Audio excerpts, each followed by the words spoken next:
के दौरान हरे राम हरे कृष्णा के जयकारे भी लगाए गए हैं। अपनी सुरक्षा की यहाँ मांग की जा रही है। सैकड़ों की संख्या में सड़क पर उतरे हैं हिंदू संगठन के लोग।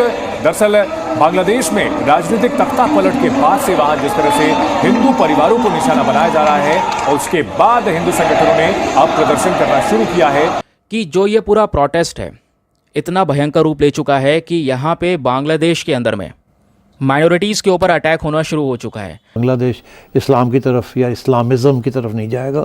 It will remain a secular state. ये मैं प्रेडिक्ट कर रहा हूँ आपसे। और मेरा ख्याल है ये और बात इसका कोई तलक नहीं है विद टू नेशन थ्योरी।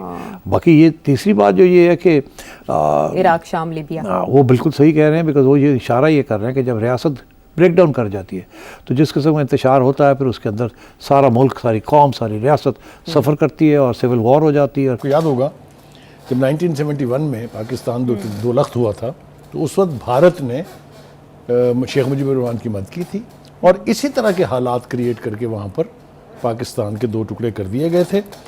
मुक्ति बाहिनी जो उनकी सो कॉल्ड फौज जिसको आप कर सकते हैं, उसके बारे में मोदी साहब ने ये दावा किया कि इनको तो भारत ने ट्रेन किया था और इसी सिलसिले में इसी हसीना वाजिद ने मोदी साहब को अपने यहाँ बुला के आला तरीन जो सिविलियन अवार्ड है उससे नवाजा था for his contribution to the war against Pakistan. यही वो स्कॉन टेम्पल है जिसकी मैं बात कर रहा हूँ, मेहरपुर के अंदर में है, बांग्लादेश के खुलना डिवीजन के अंदर में। इस टेम्पल में पूरी तरह से आग लगा दी गई है। फोटोज़ आप देख पाएंगे, है ना। लॉर्ड जगन्नाथ जी की यहाँ पर ये डीटी है, जो मूर्ति है, बेसिकली यहाँ पर इनके ऊपर भी तोड़फोड़ मचाई है। हिंदुओं के घरों और व्यापार की सुरक्षा सुनिश्चित की जाए, ये मांग की गई है। हिंदू मंदिरों की सुरक्षा को लेकर मांग सामने रखी गई है और बांग्लादेश के अल्पसंख्यक आयोग बने। शेख हसीना जिनके बारे में ये पता चला था कि अब वो कभी भी वापस बांग्लादेश नहीं जाएंगी और अब उन्होंने सियासत छोड़ दी, तो ये यू टर्न सामने क्यों आ रहा है?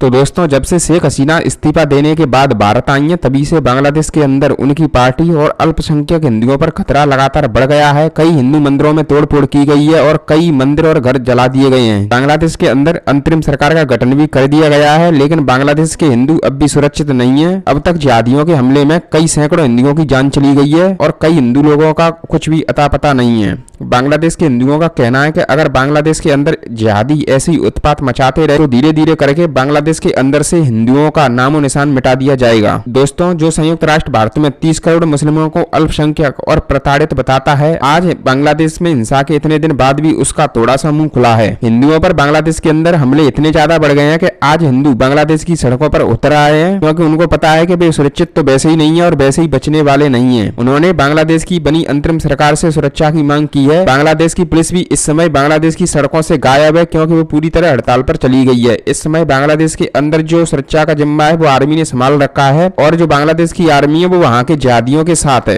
ऐसे में हिंदुओं की सुरक्षा की कोई भी गारंटी नहीं है। साथ ही साथ भारत सरकार ने भी बांग्लादेश सरकार को सख्त चेतावनी दी है कि वहां पर रहने वाले हिंदुओं की सुरक्षा सुनिश्चित की जाए।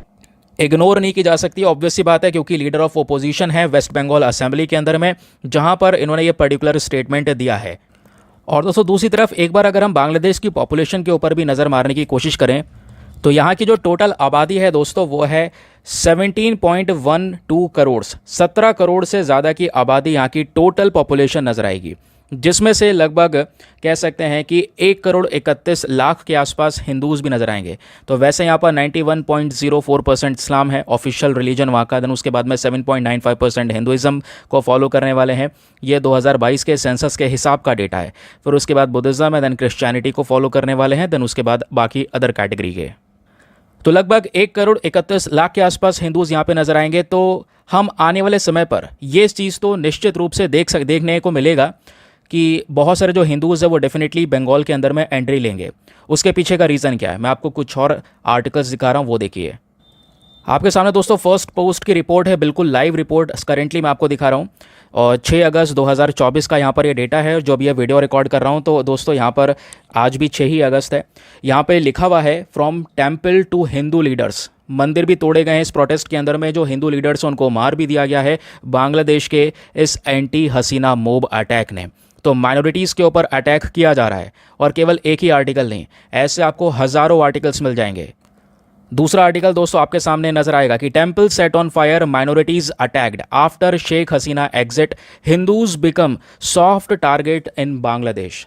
तो करंट समय पर जो माइनॉरिटीज़ हैं, स्पेशली जो हिंदू है, वो सॉफ्ट टारगेट बन चुकी है बांग्लादेश के इस मॉब के लिए। ऐसा यहाँ पर देखने को मिला। कई सारे जो वीडियोज़ हैं वो करंट समय पर ट्रेंड कर रहे हैं, आप ट्विटर पर देख पाओगे, जहाँ पे दिखाया जा रहा है कि किस तरीके से अटैक हो रहे हैं। और दोस्तों करेंटली यहाँ पे सबसे बड़ी जो दिक्कत बनी हुई है वो है दूसरी पॉलिटिकल पार्टी। जैसे हम लोग यहाँ पर बात कर रहे हैं जो बांग्लादेश की अवामी लीग है ना, बांग्लादेश अवामी लीग, ये बेसिकली जो शेख हसीना है उनकी पार्टी थी, लेकिन उस आइए ज़रा इस पर बात किए लेते हैं। शेख हसीना के बेटे साजिब जो कि इस वक्त मीडिया से बात करते हुए नज़र आ रहे हैं, एक तरीके से वो शेख हसीना अपनी मदर के स्पोक्स पर्सन के तौर पर सामने आए हैं। पहले उन्होंने ये कहा था, जैसे ही ये सब हुआ था, एक हमें नज़र आया बांग्लादेश के अंदर शेख हसीना वहाँ से आउट हो गई, तो उस वक्त उनका ये कहना था उसके बाद कि उनकी मदर अब कभी भी बांग्लादेश वापस नहीं जाएंगी। लेकिन अब उन्होंने एक यू टर्न लिया है और अब वो ये कह रहे हैं कि उनकी मदर यानी शेख हसीना बांग्लादेश वापस जाएंगी। सबसे पहला सवाल ये कि उन्होंने ये यू टर्न क्यों लिया। बाद में हम ये देखेंगे कि क्या इसकी पॉसिबिलिटी है कि क्या शेख हसीना वाकई बांग्लादेश वापस जा सकती हैं। तो देखिए जो हालात हैं, जैसे कि आप जानते हैं कि शेख हसीना इस वक्त इंडिया में हैं और वो कोशिश ये की जा रही है कि Sheikh Hasina UAE, Finland, Europe के किसी कंट्री चली जाएं, उनको रिफ्यूज मिल जाए, क्योंकि यूके और यूएसए की तरफ से इनकार कर दिया गया है। कई ऐसे कंट्रीज़ हैं जिन्होंने साफ इनकार कर दिया है कि वो शेख हसीना को नहीं लेंगे। उसकी बहुत सारी लॉजिक्स हैं, हम उसके ऊपर एक दो लॉजिक्स पे बात कर चुके हैं कि जो हालात हैं इस वक्त, कंट्रीज़ ये नहीं चाहते कि वो उनके कंट्री में जाएं तो उस तरफ जो बांग्लादेशी वहाँ पर मौजूद हैं उनका लावा उबल पड़े। तो एक तो ये, और उस वक्त उनके बेटे का ये कहना की वजह ये थी कि हालात ऐसे थे कि वो उनके लिए बड़ा ही एक दर्दनाक मौका था कि इतने डेकेड से जो पार्टी उनकी और जो उनकी मदर वहाँ पर हुकूमत कर रही थी, इस तरीके से उनका निकाले जाना, आउट होना वहाँ से, कि वहाँ पे आगे लग गई और जिस तरीके से शेख मुजीबुर रहमान के स्टैचूज़ गिराए जा रहे थे, तो जो वहाँ पर सेंटिमेंट नज़र आ रहा था वो शेख हसीना और उनकी फैमिली के लिए बहुत शॉकिंग था। तो उस वक्त शायद गुस्से में आकर भी, इमोशंस में आकर भी उन्होंने ये कहा कि बस अब ठीक है, ये एहसान फरामोश कौम है, तो वापस कभी भी नहीं जाएंगी शेख हसीना। तो क्या वो वक्ती गुस्सा था और उबाल था, या उसकी वजह ये है कि जिन कंट्रीज़ में अजाइलम या रिफ्यूज हासिल करने के लिए रिक्वेस्ट डाली गई थी उस तरफ से इनकार हो गया है? ये भी वजह एक हो सकती है। अगर इनकार हो गया है तो फिर क्या किया जाए। इंडिया में तो वो हमेशा नहीं रह सकती। देखिए, इंडिया तो बांग्लादेश के साथ मौजूद है। अगर कोई और कंट्री उनको एक्सेप्ट नहीं करता तो क्या उनके पास सिर्फ एक ही ऑप्शन रह जाती है कि वो बांग्लादेश वापस जाएं? क्या इस वजह से ये कह रहे हैं? फिर इसमें एक और थर्ड रीज़न भी हो सकती है। और देखें, ये जो हमें सिनेरियो सारा नज़र आ रहा है, इसके अंदर अगर कोई भी आपके पास ऑप्शन नहीं बचता तो फिर ये है कि आपको वापस जाना पड़ता है। और आप कहें कि अब क्या करें, हम ये कह देते हैं कि हम वापस।